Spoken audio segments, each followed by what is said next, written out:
Le FIC, c'est aussi le salon de la gastronomie où nous avons le plaisir d'accueillir Nathalie Nguyen, finaliste de la saison 2 de MasterChef.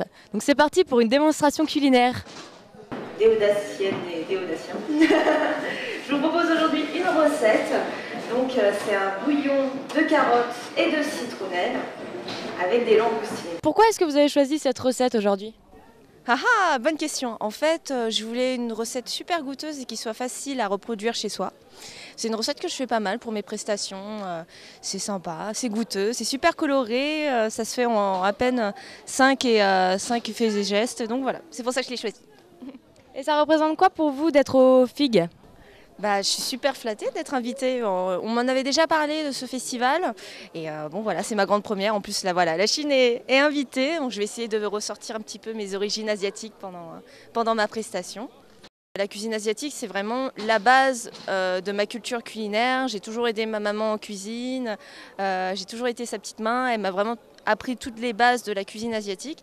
Et à partir de là, j'ai essayé de sortir quand même un petit peu de ces bases-là et justement d'incorporer un maximum de ma culture française à l'intérieur. Vous avez participé à la saison 2 de MasterChef.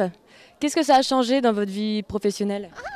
Ça a énormément changé. J'ai une licence audiovisuelle à la base, je suis devenue graphiste et je m'ennuyais un peu devant mon ordinateur et aujourd'hui ça a complètement changé. Je suis devenue chef consultante, je suis chroniqueuse, animatrice, je viens de sortir 4 livres, donc voilà, ça a vraiment énormément changé. J'ai aussi sorti un food truck qui se trouve en région parisienne, donc voilà, un gros bouleversement. Je suis dans la cuisine à 100%, voire 200, 300.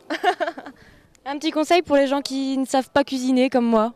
Un petit conseil de tous les jours. Arrêtez, arrêtez que non, je plaisante.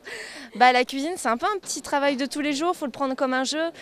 J'ai commencé à cuisiner vraiment quand je suis devenue étudiante. J'en avais marre de manger des kebabs tous les jours, clairement. Qu'est-ce que j'ai fait ? Avec mes petits moyens, je prenais juste une petite tomate, une courgette, et je me mettais devant eux et je fais mes bébés, je vais vous rendre super jolis, je vais vous mettre en valeur un maximum. Et c'est comme ça a vraiment été un terrain de jeu qui s'est créé au fur et à mesure jusqu'à ce que j'en fasse mon métier.